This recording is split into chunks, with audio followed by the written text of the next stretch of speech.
Gerrymander. I live in San Francisco. I'm the president of the International Forum on Globalization. Well, the first thing to say about the media is that the degree of impact of the media is much more serious than people generally recognize. And the degree of control of the media is also much more serious. And I'll give your viewers one important statistic, which is that 7 corporations control all of global media. I beg your pardon. 7 corporations control 70% of global media. That's 7 corporations control television, satellite, broadcast systems, cable systems, magazines, radios, newspapers, book publishing, film production, internet connections, film distribution, all media.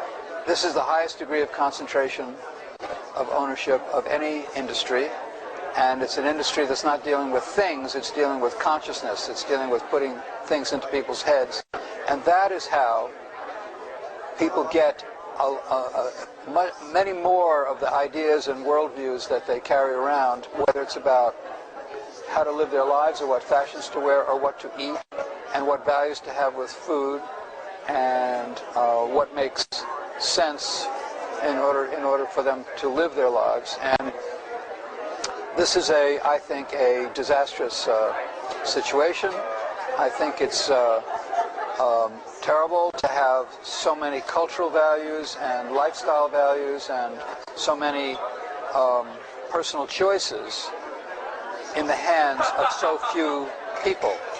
Now, the 7 corporations are Fox News, Time Warner, Disney, Sony, Bertelsmann, Viacom, and General Electric. And those 7 corporations, all of them know each other, are all controlling everything, or a gigantic percentage of what people receive and learn about, and it's a very serious problem.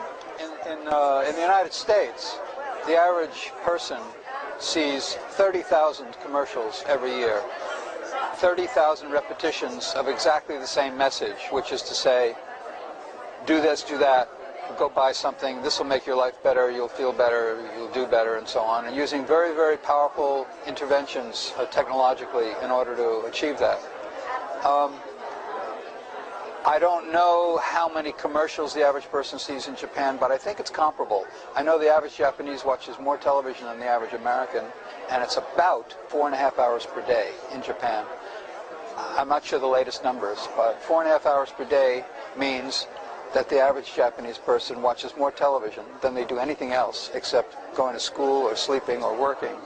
During that time, they see a lot of commercials about commodities, including food as a commodity, and the commercials are telling them that something is valuable or nourishing or tasteful without explaining very often what the extreme negative side of that is.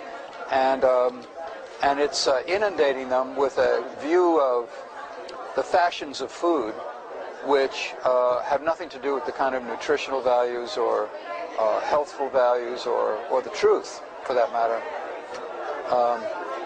that would really inform their lives. Now, particularly egregious is the way advertising is directed at small children, because in the United States, again, I don't know the numbers in Japan, a huge amount of advertising is directed at children under the age of 6, telling them to tell their parents to buy them sugary foods that are not good for them.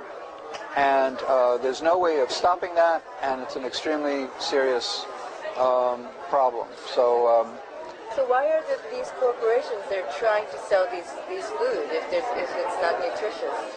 Well, because they're operating on a hierarchy of values that has nothing to do with values that we think are good values. They're operating on profit and growth as their primary values, and if they don't grow in profit, then they're not viable as corporations. So they're totally not interested in what true value is about. They're only interested in it's only self-interest. So when they speak about health or nutrition, it's usually just from a public relations point of view. It may have nothing to do with what's true about the food, unfortunately. Well, I was just speaking about the food growers, big corporate food growers, like to say that the reason they're doing it is to feed the hungry of the world. The reason they're driving small farmers off the land is that big farming is more efficient and that it will grow more food for the hungry.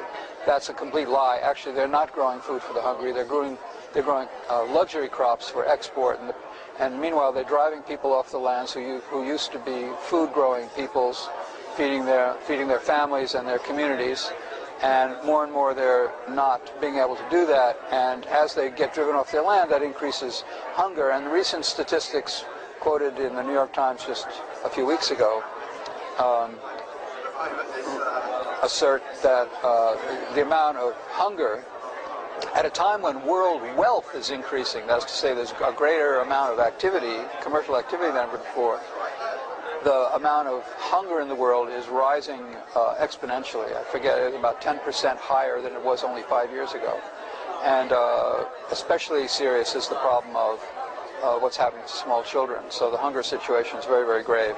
And the industrialization and globalization of food production is a very major reason why that's true.